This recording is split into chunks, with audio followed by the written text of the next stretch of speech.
अब सवाल आता है कि इसका सॉल्यूशन क्या है। बड़ा सिंपल है। सबसे पहले तो हम सबको ये मालूम है कि वैज्ञानिक से लेके एक अनपढ़ हेल्पर तक सब एक दूसरे से जुड़े हैं। उदाहरण के तौर पर वैज्ञानिक को टेक्निकल सहयोगी चाहिए, एक टेक्निकल सहयोगी को कारीगर चाहिए, कारीगर को नीचे हेल्पर चाहिए। सब के सब एक दूसरे से जुड़े हैं। हाँ, इसका इस्तेमाल कैसे किया जाए? तो लैब को नई फैक्ट्री, फैक्ट्री को नया स्कूल और कारीगर को नया शिक्षक बना दिया जाए। वैज्ञानिकों को, कारीगरों को, इंजीनियरों को, सबको। अभी भी बात सही से क्लियर नहीं है। अब सुनो, सरकार एक प्रोग्राम शुरू करे, रिकॉग्निशन ऑफ प्रायर लर्निंग। इसमें होगा ये कि जो भी उस्ताद लोग हैं वो सरकार को एक टेस्ट देंगे और अपनी काबिलियत प्रदर्शित करेंगे।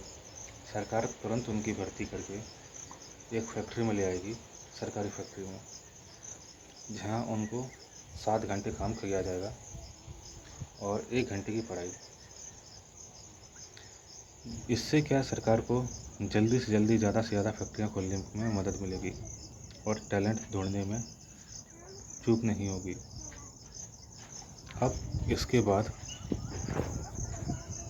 फैक्ट्रियों में जो हेल्पर होंगे, हेल्पर की पढ़ाई कुछ इस तरह से होगी कि 7 घंटे वो कारीगर की हेल्प करेगा, छोटे मोटे काम करेगा और 1 घंटा छोटी मोटी चीज़ें सीखेगा, जैसे कि हिंदी, इंग्लिश, गणित। और जब वो काम सीख जाए तब वो भी रिकॉग्निशन ऑफ प्रायर लर्निंग का टेस्ट देके कारीगर पोस्ट पा सकता है। अब कारीगर क्या करेगा? वो टेक्निकल सहयोगी की हेल्प करेगा। कैसे? उसको अपनी स्किल्स का फ़ायदा देके प्लस 1 घंटा लास्ट में पढ़ाई करेगा, जिसमें वो हर चीज़ के टेक्निकल टर्म सीखेगा।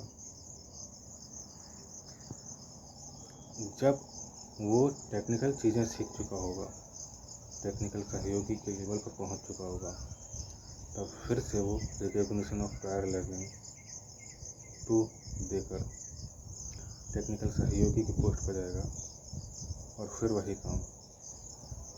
वो 7 घंटे वैज्ञानिक को टेक्निकल सहयोग देगा, बस 1 घंटा वैज्ञानिक से उसकी डीप थिंकिंग पर रिसर्च करेगा, उसको जानेगा, समझेगा कि आखिर जिस सेमीकंडक्टर को मैं इतना काम कर रहा हूँ वो काम कैसे करता है, उसको बनाया कैसे जाता है, उसकी बेसिक लर्निंग क्या है, और आखिर में वो खुद एक आविष्कारक होगा,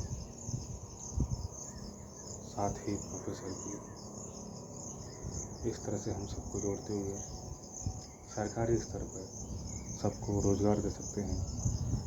और सरकार इस बात की चिंता न करे कि इसमें तनख्वाह बहुत जाएगी, क्योंकि व्यक्ति जितना तनख्वाह लेता है उससे ज़्यादा कमा कर देता है, उससे ज़्यादा का काम करके देता है। और मान लो कल को अगर ऐसा हुआ कि वो अपने जितनी तनख्वाह ले रहा है उससे कम का काम जनरेट करके दे रहा है, तब भी वो चीज़ फ़ायदेमंद है। मान लो कोई 20,000 का काम करता है और बदले में 18,000 का आउटपुट मिलता है, तब भी फ़ायदेमंद है, क्योंकि अब हमें गरीबी के उद्धार हेतु चलाई जाने वाली योजनाओं में पैसा नहीं फंसाना पड़ेगा। वो खुद से कुछ ना कुछ कमा रहा है। दूसरी बात, जब हम खुद से कुछ ना कुछ प्रोड्यूस कर रहे हैं, खुद से कुछ ना कुछ काम कर रहे हैं, तो रुपए की वैल्यू बनी रहेगी। और भी इसके कई फ़ायदे हैं, इसीलिए सरकार को इस तरीके से रोज़गार पैदा करने पर ध्यान देना चाहिए।